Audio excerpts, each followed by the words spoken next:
everyone. This is CricketSong with Lunar Wisdom, and you're watching The Sacred Circle. We broadcast every Friday at 2 p.m. Eastern Standard Time.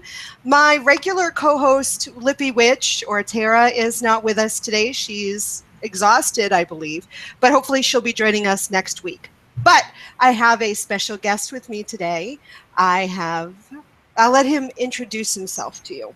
Oh my, I have coffee. Coffee's wonderful. Well, the Deviant Witch, I guess we'll say. Well, my name's Michael, and the Deviant Witch. And I have coffee, and I'm super nervous, but it's going to be fun. Yay. You can find him. I do believe I have the link to the Deviant Witch channel, I believe. Maybe it's the Facebook. I think it's the YouTube channel in the information section of the video. So you should check out the channel if you haven't, because it's a great channel. It's fun to do. It's a very educational channel, too. Today, I'm going to talk with Michael about what it means to be a witch. It was inspired by a blog post that he put up on his... Is it your website, or is it just... Yeah, the website. Mm-hmm. You want to plug the website? DeviantWitchery.com. Yeah, it's really easy to find. Check out it. It was a response to a video he was directed to watch, I think. So you said someone suggested you watch it. Yeah, I had a few people actually, because that happens a lot.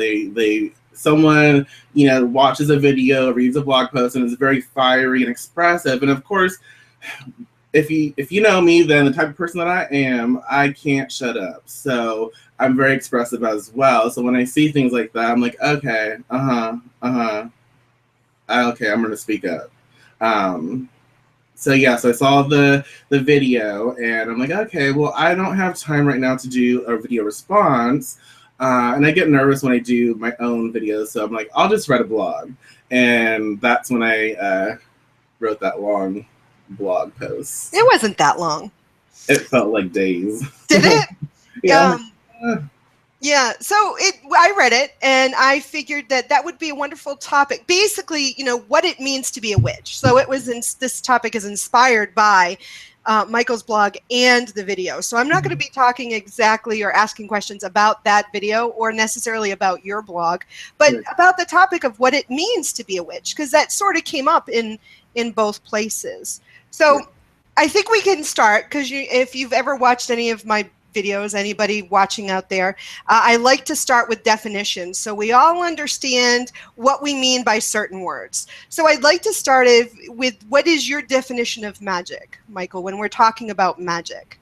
Oh, that is hard. Like, for me, defining certain things is such a challenge. Magic is... it's natural and it's not natural. It's like the act of, putting things together to creating, and creating change. Magic is just, it's spirit. I don't even know how to define it other than that. Oh, that's a good definition, because I'd agree with you. And actually, I just realized this kind of goes hand in hand with the YouTube Pagan Challenge. What is magic and what does that mean to you? Oh, that's funny. Yeah, I did not plan that. Honestly, I did not plan that. Synchronicity.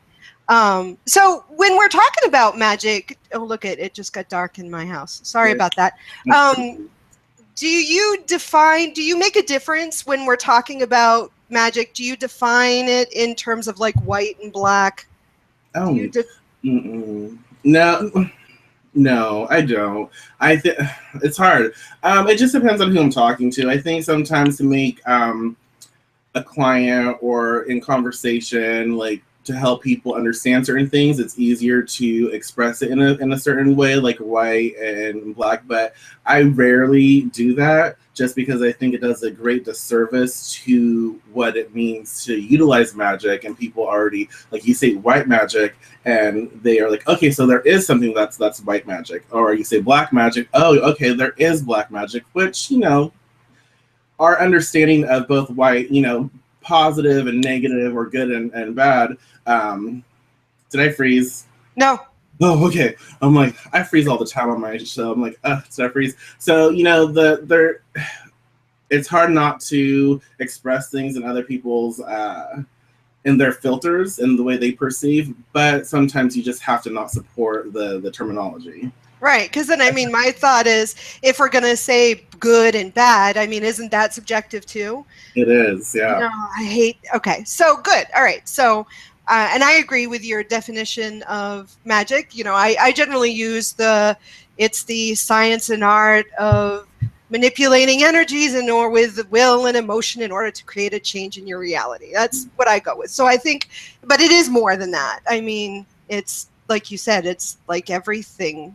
It is. It's hard. It's hard. It really is hard to express and define these terms because they're so, you can expand on them, and there's something that you experience, and so everyone's going to have their own experience with this, you know, thing, and each witch, each practitioner, will add to the understanding and the term. Right, right. Okay. So what's witchcraft? Witchcraft is wonderful. And I do and I do separate magic and witchcraft. Magic is something I feel that most people are able to tap into and to utilize. And I don't express this to be like elitist or anything, but witchcraft is not for everyone. Witchcraft is not something that everyone can practice, or even make work. Witchcraft is like obviously the art of the craft, the art of the witch. And that is really, really hard. Again, another thing that's really challenging to define. So witchcraft to me is, that's a challenge. Do you think okay, well, let me start with asking you, why do you feel that it's not available to everyone? This is just from personal experience. Yeah, and yes, definitely, it's his opinion. It's his opinion. There are a lot. Okay, I have talked to a lot of people, and I've had a lot of different friends, and there are people who have claimed to be a witch, and they can never practice witchcraft. They can never, call on specific spirits. They can never, cast. But when they did other forms of magic, they were able to do that, but not actual witchery. And so it just never worked for them. And I also think that witchcraft comes from a place of suffering. It comes from a place of deep-rooted, not just pain, but there's struggle in witchcraft. There is, challenge. And not everyone is able to face that in themselves. Not everyone is able to. Everyone's capable of doing that, but not everyone does. They don't want to do that. And there's certain things that make a witch, and I don't know. It's just things I've experienced in other people that they just don't have, and they don't want it. They don't have what it takes to. This sounds so rude, but they don't have what it takes to be a witch, and because. So do you? No, that's okay. That's okay. You're not going to offend me, so I don't care if you offend my viewers. I'll offend everyone. I'm not worried about being offended. Like I said, I've watched your videos. I kind of already know your answers to these questions, but I know a lot of my viewers may not. So are you, let me make sure I understand. Are you suggesting that everybody has the capability of being a witch, but not a lot of people are willing to do the work to become a witch? No, I don't think everyone. I'm sorry. I don't think everyone has the ability to be a witch. I think everyone has the ability to work with magic, but when it comes to witchcraft, there are distinctions, and I feel like witches are born, and I also feel like witches can be made, but there are different. Like, you have to make certain agreements and align with certain spirits to be created as witch. And when you're created as witch, like when you have that agreement, there are things that you have to follow through with, and if you don't, then that can be taken away. But no, I don't feel that everyone is made to be a witch or has what it takes. No, that's just my perception. And but yeah, I don't feel like it's something that everyone has, which is fine. It's not a negative thing. It's just, not everyone's meant to be a hairstylist. Not everyone can do hair. Like, I've seen people who are licensed and they should not be doing hair at all. I was just going to say, I would never want to be a doctor. I don't want to be a doctor. I don't want to put in the time, the energy, and I was sure as hell probably not born to be a doctor either. No. Um, No. so okay, so actually, and this is you're actually bringing up a interesting point, because generally, I mean, I even have a video talking about our witches born or made, and I understand your perspective, because when people ask me up front, I'm like, no, everybody, you're not born a witch, but in listening to your perspective on this, I might just have to reevaluate my thoughts on that, because I definitely hear what you're saying, and the idea of making agreements with certain spirits, and having, my feeling too is having certain experiences unfold in your life due to the decisions you've made from birth onward. And if you travel a different path, then you may not have these experiences unfold.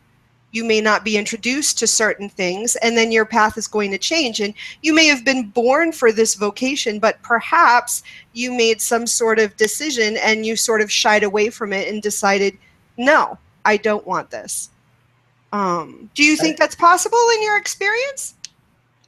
I think it's really okay. So I think it's really challenging for someone to deny their, like, if you're a witch and you deny it, it is super, like, if you deny it for long, I guess, like, spirits and whatever, they will deny you. But at the same time, it's going to be a painful experience. Like, denying who you are, on any level, is a painful experience, and it hurts. So I don't know if you can just, I guess because it's not my experience, I don't really know if you can just deny being a witch. I just think it's such a beautiful thing. It's so hard to, but I know a few people who have, and it really screwed with their head. It really screwed with their mentality, because they saw spirit. They connected with, elementals, and they connected with witchcraft. And but you're just crazy. You're just imagining these things. We need to check you into a hospital. Right. Yeah. And they came from a really strict Christian background, and so for a while they practiced witchcraft, because I truly believe they were witch. They had that connection and touching their energy, like they really had that essence. But they also had and they didn't find themselves until their mid-30s. So that's a lot of programming that you have to deal with. And so they finally just they couldn't handle it. They couldn't handle the duality, the Christian belief and the programming, and then their heart's desire, the witchy and witchcraft experience. So they finally just stopped practicing, and they became Christian again, and that really hurt them. Like they really went off the deep end. They became like a zealot. They became crazy Christian, and it was very damaging on their life. So I think that if you do deny the practice, if you do deny yourself, there is a lot of consequences. And that's another reason I feel like not everyone's meant to be a witch, because when you are a witch, I truly believe a witch is of service. And so we are necessary for the world because we are of service to a lot of different things. And when you deny being that, it hurts. And another, I want to say just earlier, a really good book that kind of helped me to understand witches are born and created is A Deed Without a Name. I don't know if anyone's read that, but A Deed Without a Name by Lee, I think it's Lee Morgan. I think that is Lee Morgan. Yeah, but A Deed Without a Name is a really good book to read, and it expresses all of us who come to witchcraft, all of us who practice. If you travel back in your childhood, you can pinpoint our experiences where that have led up to being who we are. And even if you're born into a Christian household or whatever household, you still have certain experiences that have manifested to express that, yes, you are in fact a witch. I'll have to look at that. I've never heard of that book before. I think you'll like it. It really is a good book. I'm going to check it out. I'll have to go on Amazon when we're done here and check it out. Me too. So if you can give just a kind of like, and I know this is going to be difficult, but some sort of idea between, the magical practitioners as opposed to the magic that witches practice, their Okay. witchcraft. I mean, kind of so that we can kind of get an idea. Yeah, that I think phrased that way, I think it's a little easier for me. Magical practitioners, let's say they have Christians have prayer and they have that intent and they have that belief where prayer, it works and they have that energy where you have that extreme belief and that desire and they're working on that. That's kind of like the law of attraction, where people utilize that. That's a form of magic, obviously, but anyone can really utilize the law of attraction because energy is energy. And so when you align with energy and utilize your words, you create something. That's simple. Witchcraft. It's my belief that when you work with witchcraft, you are working with spirits. You're pulling energies, not just like the law of attraction. You are utilizing elemental forces. You are utilizing the dead, or working with the dead, I should say. That's utilizing kind of rude. So you're working with the dead. You're working with deities. You're working. Some will utilize the dead. So you have, it's a co-creation. It's a co-creative process when you're a witch, because you're not just doing it. You're not doing it yourself. Like, you're not investing just your energy. You are connecting with outside forces, and you are bringing that to create something that you need. So it's just fun. So you work with the dead, you work with ancestors, you work with elemental influences. You're doing a lot more. There's a specific, to me, and how I see it is you're working with the Queen of Witches. You're working with the Queen of Elphamay. You're working with the devil in the sense of the Horned One or the Witch Father. So we have these things and these specific energies that we're connected to as witch, where we pull power and source from, where we create that. So that's not something that I feel magical practitioners in the sense who are not witches utilize. They don't have that connection, that deep personal rooted connection with these influences. They're kind of this is again going to sound rude, but they're doing surface magic, they have although when you talk to, because before I found witchcraft I was practicing law of attraction. It's a co-creation. From depending on who you read and who you follow, they suggest that it's a co-creation. It's not just your magic. It's not just you, but it's you utilizing the energy of the universe. So yeah. So I mean, going with what you're talking about, I agree. I feel that witches work with the different realms, the natural realm, the psychic realm, even deity, depending on what you are aligned with in your practice. And I think the law of attraction, they're just going right to source energy. They're not looking at the energies within their environment, within themselves, and within the spirit realm. So I guess it's a very subtle difference. It is, but it is very subtle, and you're right. They do co-create with source essence, whereas a witch has specific, very fine-tuned. So as a witch, I think that's sometimes why we are able to manifest faster and create faster, is because we have that filter. We don't just go, because if you go directly up here, but you need something down here, why not just go down here and communicate with this essence? Because then it has to trickle down. Then it has to so if you go direct and you have let's say you have an earth elemental that you need to work with, you have that process, you have that connection, and you can get things done super fast because you went directly to that source instead of going to maybe some divine or universal source up here. Not saying it's not, able to get you what you want, but then they have to go down, command this to happen or create that to happen, and then it has to, so it takes a little longer, I think. So we have the ability to go directly to source, or the different sources that we need, and we are connected in different ways versus someone who is not, and who is just connecting to God, and I don't say just to mean it's insignificant, not at all, but they just go directly to God, to source, universal love, whatever. It's different. There's no we have like a plethora of resources. So would you, I mean, analogy just came to my head. Like you're riding a bike, you have a 1-speed or a 10-speed. Ooh. Like witches are riding the 10-speed. They get the different, I mean, like you were saying, the different levels. You're still going to get to your end result.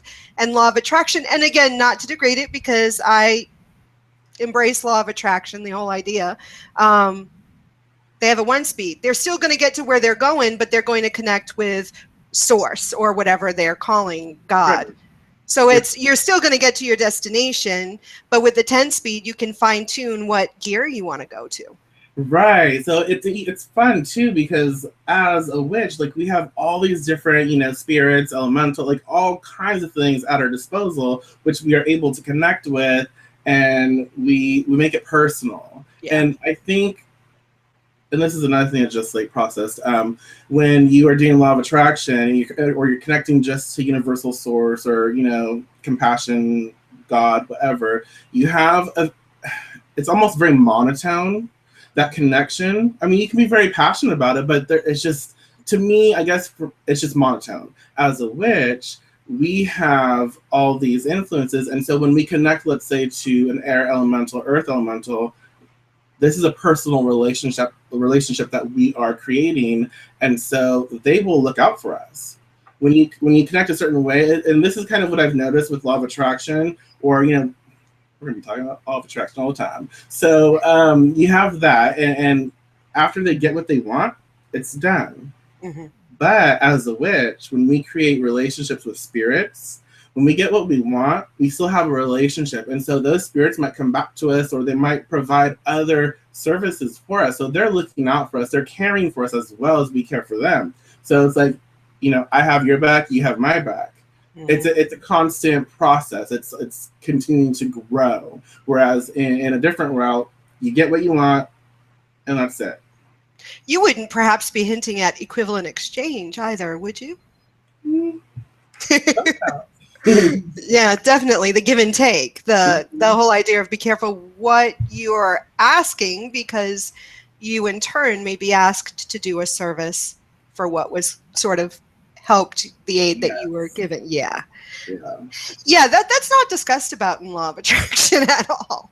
No, and I think that's another reason why something like people, this is interesting. Okay, so a lot of people who practice law of attraction, when they might get one thing, they get something they want, then it turns to shit. Like it goes bad, or things fall. And it's because a lot of attraction is missing the spirit connection. When you get something, you receive something, it could be from God, it can be from source, doesn't matter. But there's also a time where what you receive, you might have to pay back. You might have to pay forward. You might have to some form of payment, and that's not taught, like you said. So when you don't give of yourself, that can be taken away. Yeah, that's why I think when people are utilizing the law of attraction, I mean, I think it's best to have some sort of spiritual religion or spirituality that you're following, some understanding of what you're working with, so that you get a relationship. I mean, if you're not called to be a witch, but you can build, it doesn't mean you can't build a relationship with your God, whatever God, Christian God, or whatever God that you are building some sort of relationship with. Right. Yeah. So what? Okay. Okay. You're probably going to say this is going to sound rude with your answer, but what type of education should a witch have before embracing the label of a witch?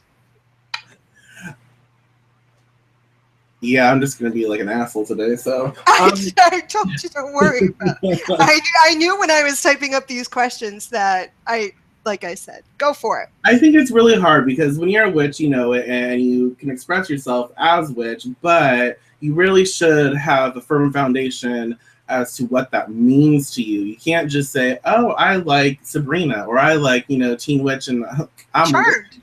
Yeah, charmed, and I'm a witch. You can't. That's rude. That's disrespectful. Even if you are, and eventually you learn, you become better at it. It's still disrespectful to the witches who have come before us, and to all those who have worked really hard at it. So, I honestly, education-wise, you need to read and experience, not just read, but actually practice. And I'm not talking just read like Llewellyn, not, you need to go to like Troy Books, which is traditional witchcraft, Three Hand Press, Scarlet Imprint, like, smaller publishing companies, and read what these other authors are expressing, because it's powerful stuff, and it helps become well-rounded witch by reading other sources that aren't just easy access. Yeah, I would include the Golden Bough. If you haven't read that, it's a hard read. It's thick and it's kind of boring, but a lot of the ideas, law of contagion, sympathetic magic, it all stems, it's in there, and I don't even know when that was printed. We're talking older. Yeah. No, it's just important for us to experience, not even just, and I read a lot of fiction and even older fiction and stuff, like get a feel for what it means to be a witch, from fiction, from movies, from everything, from actual legit sources as well. Read The Crucible, read, everything. Just because it's another person's point of view, and it might be fiction, but it also helps you to understand what people view witches as, and understanding their fear, understanding how they portrayed us. It's not a form of disempowerment to me. It's a form of empowerment, because people get mad. I'm totally going off, but whatever. So people get mad at all these people pointing witches as ugly and fearful and all these negative things. But I look at it as, wow, these people feared us. These people, that ugliness is a mask. That ugliness is a glamour. That ugliness is a persona. And so that was witchcraft. That witch was probably very beautiful. They saw something that they feared, because that witch needed that mask at that time. So I look at all that stuff, and I take and I transfer it and interpret it as a positive thing. And the more we understand how people view us as witches, the more I feel we should become empowered, because it gives us power. I was just going to say that. Think about this. And I've said this, and I say this about Satan. Number one, I'm a practicing Wiccan. So number one, number two, I think a lot of people don't understand what Wicca is. Right. Wicca is not all light and fluffy. Yes, I curse. The Wiccan curses. Oh my God. But when I talk about Satan and how I hear a lot of people say, how can Wiccans worship Satan when they don't even believe in Satan? And I believe in Satan, because think about this.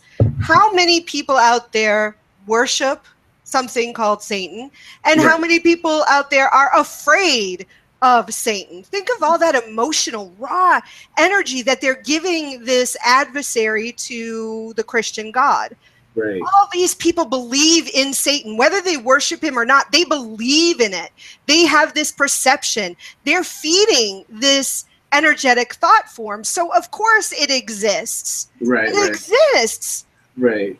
Think about all these people who hated witches, who wanted to kill witches, all this energy that they're feeding witches.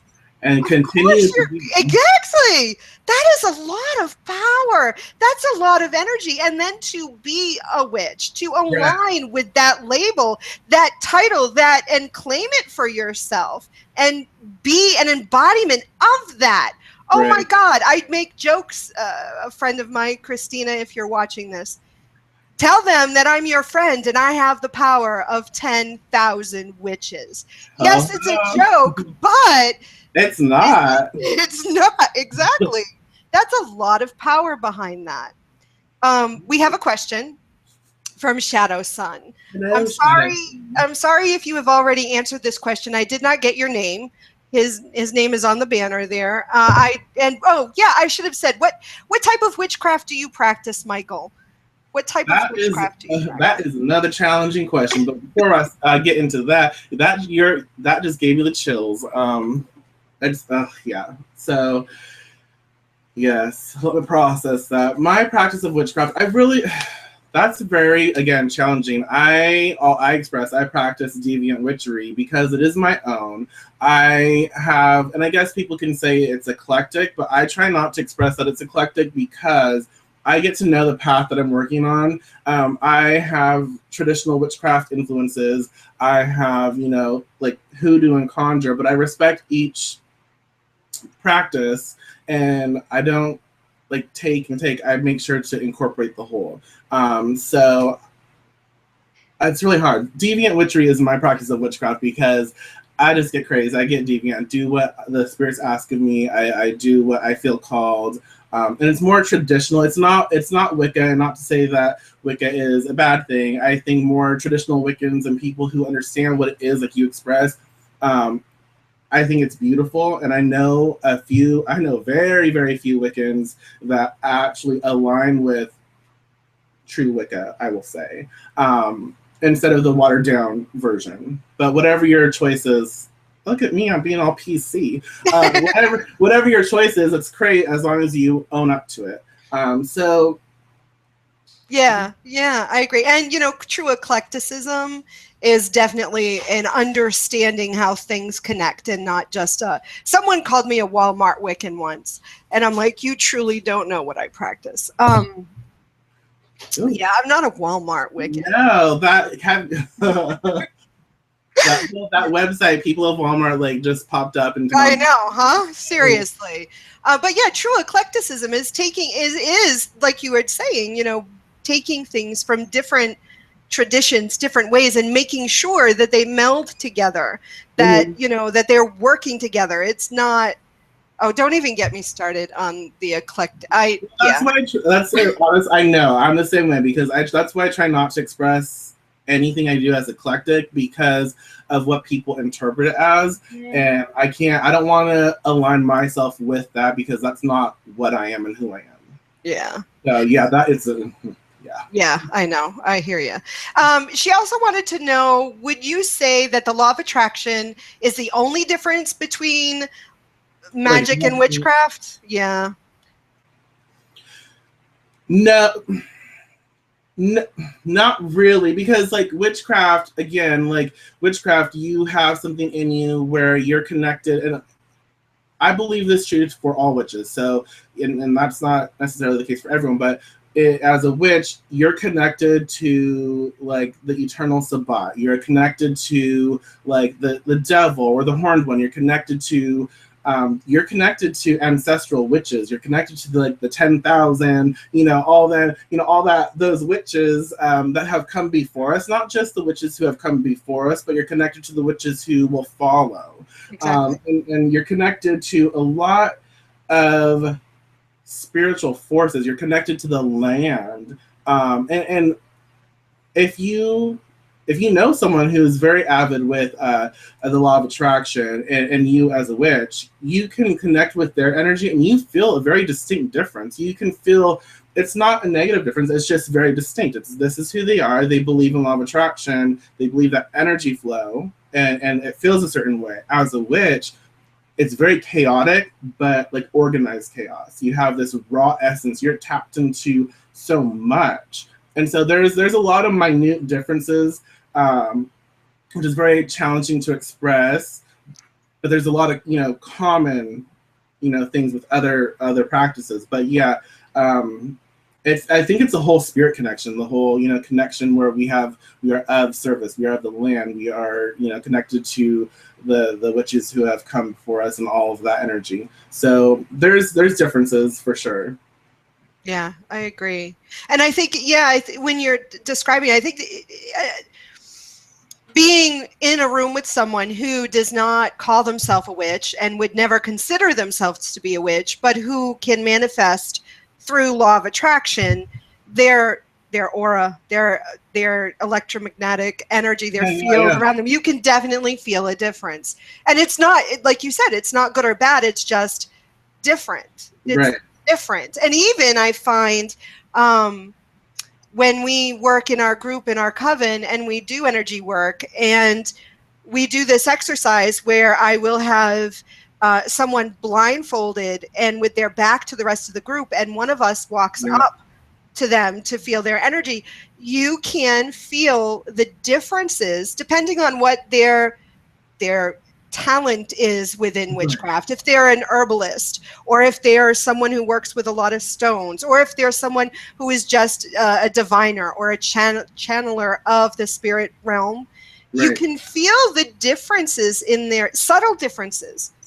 So it's definitely a difference. So that, honestly, that would be a good, for anyone who watches, that would be a really great exercise for you to do, is to, feel, this is going to sound bad, but feel other witches, like feel their energy and get to know that specific energy. See if you can pinpoint differences between each witch, and then go to someone who is, maybe they practice something different, or maybe they're not a practitioner at all, and feel that energy and see how different it is, because you will start to notice a lot of differences. That's why when you're out in public, a lot of times, like, witches can notice each other because of the energy that emanates from us, and then it's just fun. It's a fun exercise, which I would suggest everyone to participate in. What about, have you ever come across, because being a tarot reader for people, someone who sits in front of me and they're a witch, but they have not recognized it within themselves yet.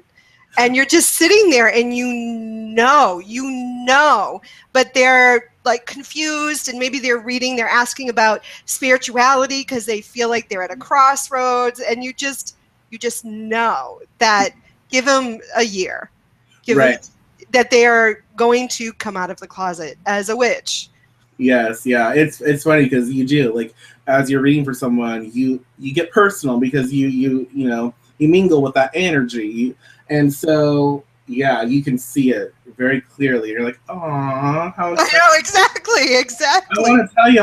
I can't tell you, but it's fun. What? Do you see something bad? What? No, it's just, come back to me in a few months. Yeah, you're gonna have a growth spurt.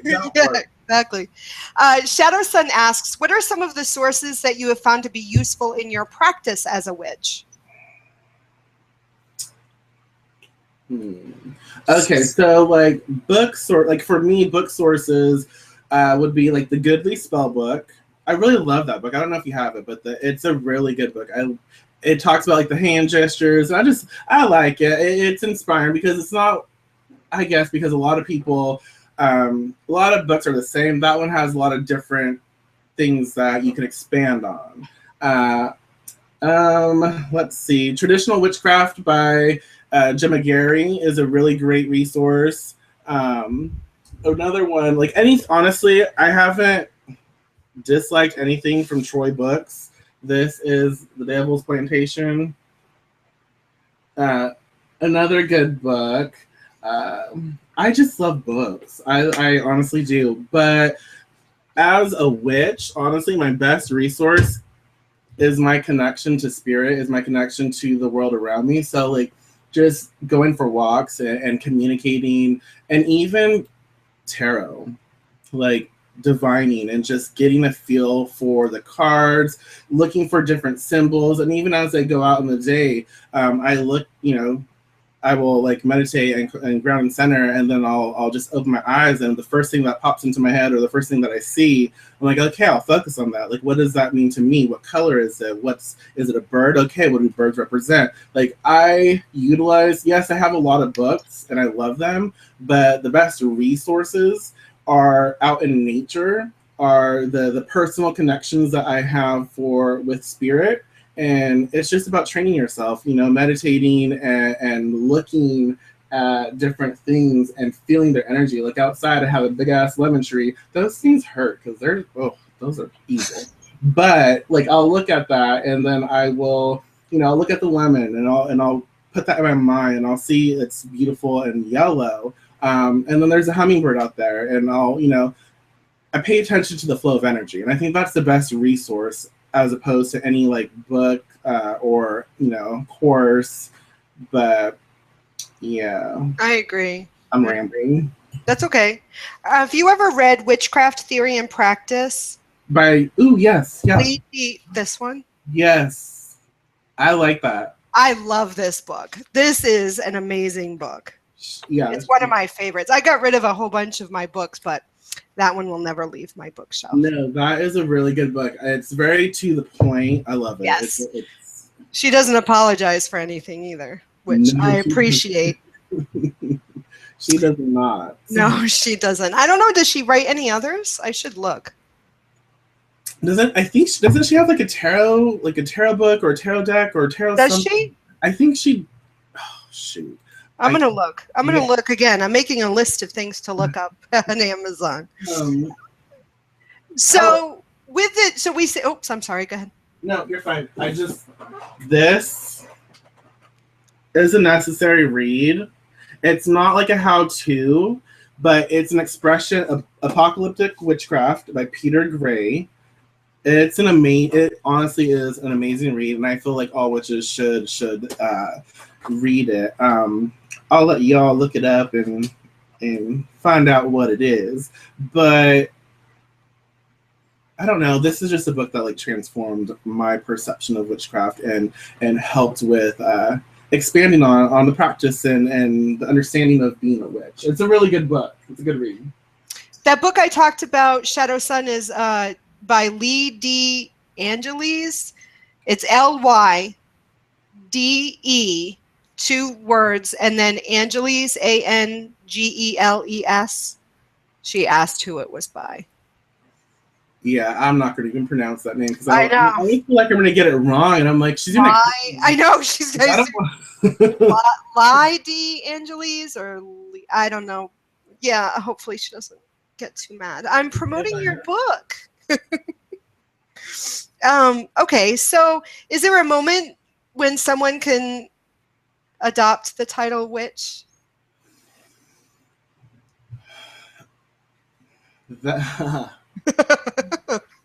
Let's see. There is a moment, and that moment, okay, so honestly, that moment depends on the practitioner, and it's not right at first. It's that moment where you realize who you are, and y'all, this is where you have to be honest with yourself. It's not like, oh, I can move things, or oh, I've felt like this all the time, and I'm a witch now. No, it's not that. It's when you really have that connection deep down, and you feel it, like you know, like you have this moment and that it just becomes clear and you connect and you feel so passionate and you have that experience where you're like, oh, this is who I am. This is what I am.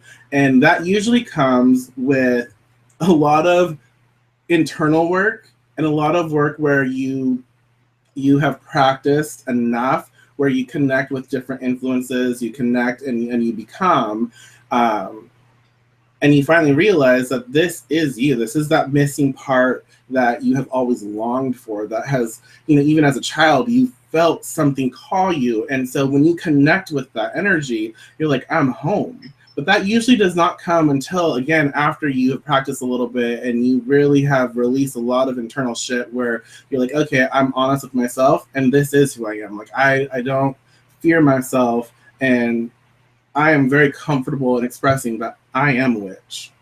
Yeah, I would call that moment a initiation. It is. It is a form of initiation. Because I've found that with that moment, there's recognition on every level with everything. There's that recognition that I have described it as, it's not me taking the label. It's I was given the label at that moment and said, CricketSong, this is who you are. Embrace it, know. Because even in our coven situation, you are not physically initiated by the coven until you have that moment. Right. I like that. I respect that. That's awesome. Yeah, there is because if you're initiated in the coven and you haven't had that moment, then what is that physical initiation really celebrating? Because you're one of our group. You were one of our group the moment you started with us, but you are not a witch until you have that initiation. What it reminds me of, I hope everyone's seen Practical Magic, but at the end when they're removing, like they're exorcising her and they grab hands and you see everything be, the curse being removed and you see all these visions. that's that moment. Yeah. It's that's what it feels like. That's what it kind of, that's how it, you know, manifests, is like, boom, you have that connection, and everything that has, you know, happened before that has like been that moment where, oh, you're a witch, you're a witch, you know, and it just all comes to you at once. And it's very emotional. It's very empowering. And so after that, it's like you step into this, like, again, it's initiation. You step into this power. And initiation to me is also the passing of power. And so when you're initiated, you step into another form. You step into this expression. And so you are in essence born anew. And Yes. you're like, bam, I'm a witch. Yeah. Yeah, and if you're questioning whether you've had that moment, you haven't had that moment. If you don't know if you've had that moment, you haven't. You haven't, because it's something you won't forget. It's right. just, And it's not, again, it's not to be negative. It's if you haven't had that moment, that's okay. It's fine. Eventually, if this is what, you know, if this is your calling, this is what you know, perceive and want to be, then you'll eventually step into it, and don't feel any less of who you are for not having that moment. right, because it just means you're not ready. And if you're not ready, maybe there's something you are denying within yourself. Maybe there is an obstacle that you haven't confronted. Maybe there is work that you are just putting off. And that work is essential for you to do before you can take on that power. It's like giving a 2-year-old a power drill. You wouldn't want to do that until that child understands. And it doesn't mean you shouldn't continue to work. In fact, it means you should continue to work towards your calling, if that's your geas. Right. Right. Yeah. Yeah. Wow. And that's a term from that book, if you're all wondering. Yeah, you should Read the book. When did you feel, when did you have your moment? Well, if you care to share. If you don't want to share, no, it's fine, because I've talked about this before, so it's all good. I've I've always felt the calling, and I talk about this. I talk about this everywhere. So when I was 10, like around the age of 10, I'm 10 or 11. I'm pretty sure it's 10, but I had an experience with the goddess Hecate, and she like physically manifested. It was just a crazy experience. She was at the crossroads, and I saw this fire like mid-air, and this flame turned into this woman, and for like a brief moment, I was like in awe and very calm, and like I had this information like downloaded, almost like this expression, and it was like almost like an initiation experience. And then I freaked out because I'm like, this isn't normal. Like, what the hell happened here? Like, you know, I freaked out, ran inside, and the days that followed, like, things happened. Like, my best friend at the time gave me a tarot deck, and then we went to the witchy store that just opened up, and I've always felt that. Like, I've always been able to see, not very fun, but I've always been able to see, like, what people call earthbound spirits. And so, especially at a young age, like, it freaked me out. So I had that happen, and so it just led me to the craft, and I haven't really looked back since.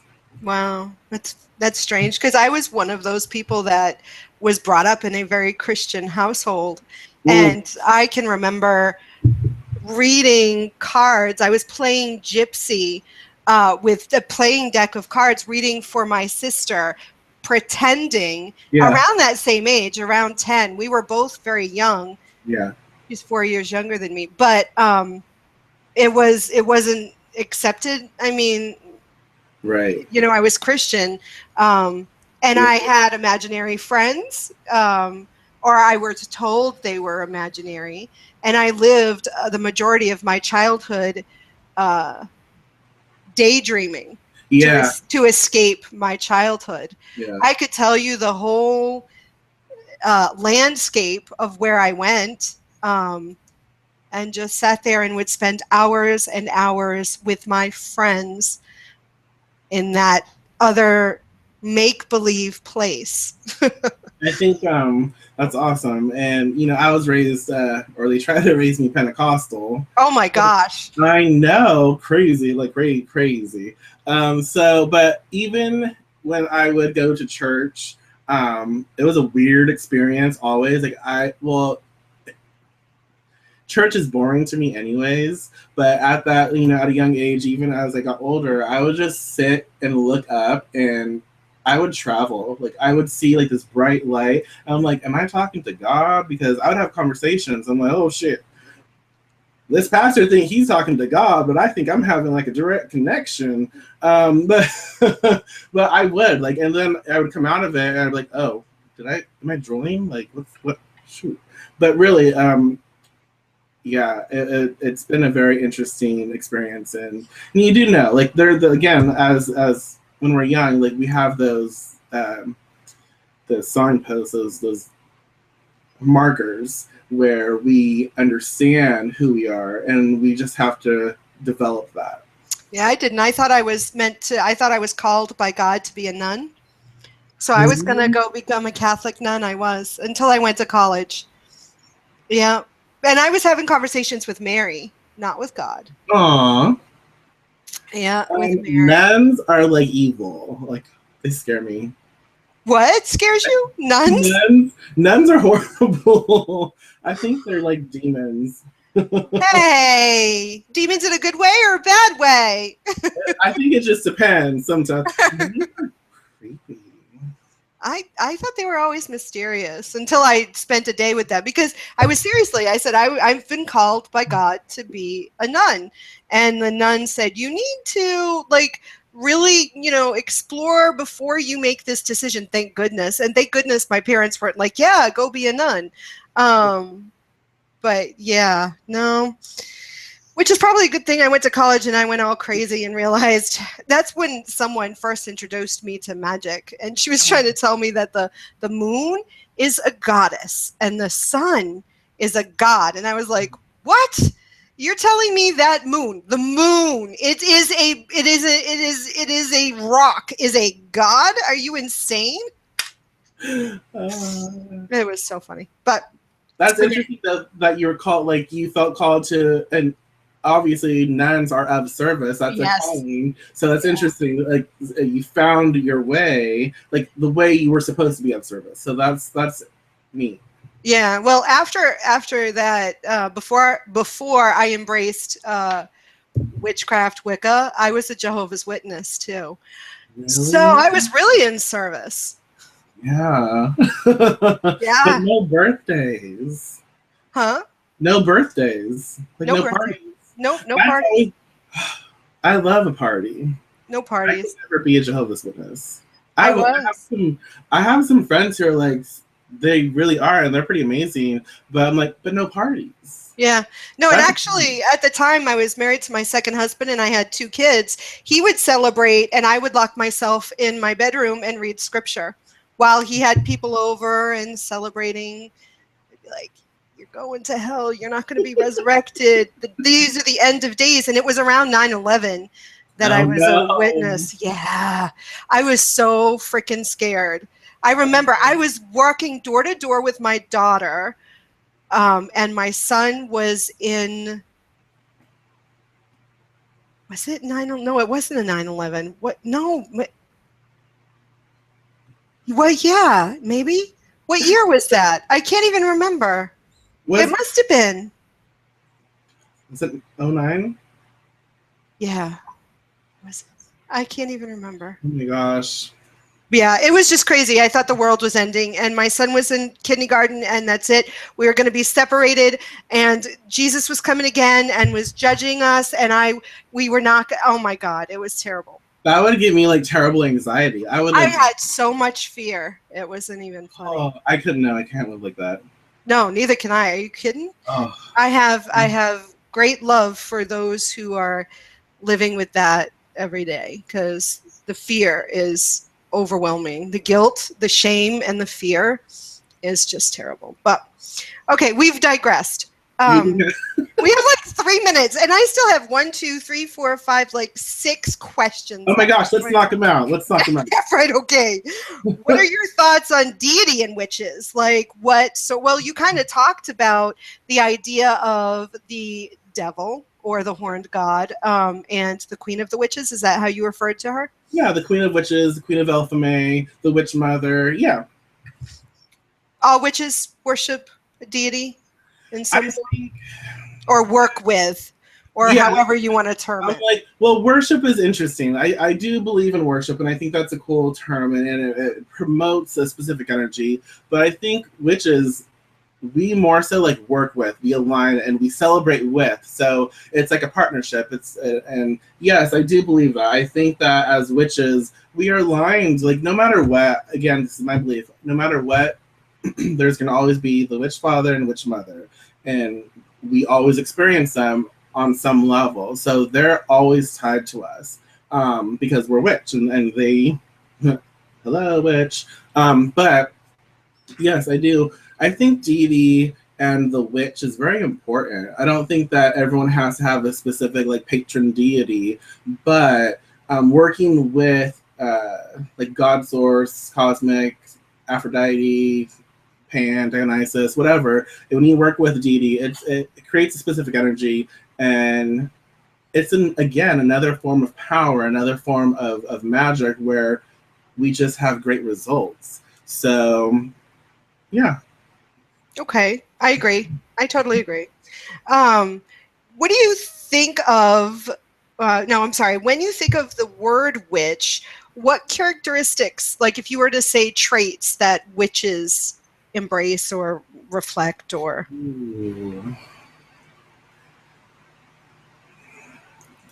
Power, connection, integrity, and again, not everyone's integrity, but we strive for that. But it's more. The acronym. Do you want me to use that? I was going to say you can use your own acronym if you want to come up with an acronym. I have many, so no, it's we're all different, but a witch, like the actual witch, the actual witch self, not us or human nature or whatever you want to say, but the witch is very strong, courageous, and again, it's the courage and the strength that comes from suffering, comes from challenge, where you learn from that, and it makes you and it drives you to do more. And so you have that power essence, you have that strength and the will to like not just survive, but now thrive.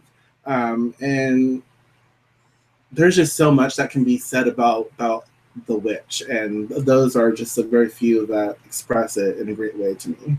Yeah, willful, courageous, brave, compassion, I think, too. I mean, for oneself and especially if you're in service to others, there is some form of compassion. I mean, and I think like everything, the witch is like on the threshold, on that edge, compassionate to others, but also not going to be a doormat. Right. It's that balance.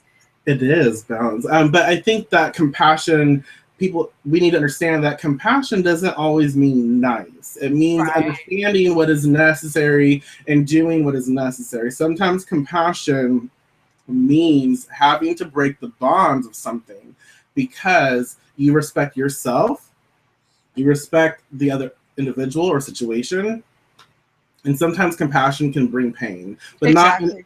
not in a way that is intentional to do harm, in a way that is to promote healing and growth. But you know what? Sometimes I think compassion will motivate you to intentionally cause harm because you're being compassioned. And I think all pain is not necessarily bad. I mean, sometimes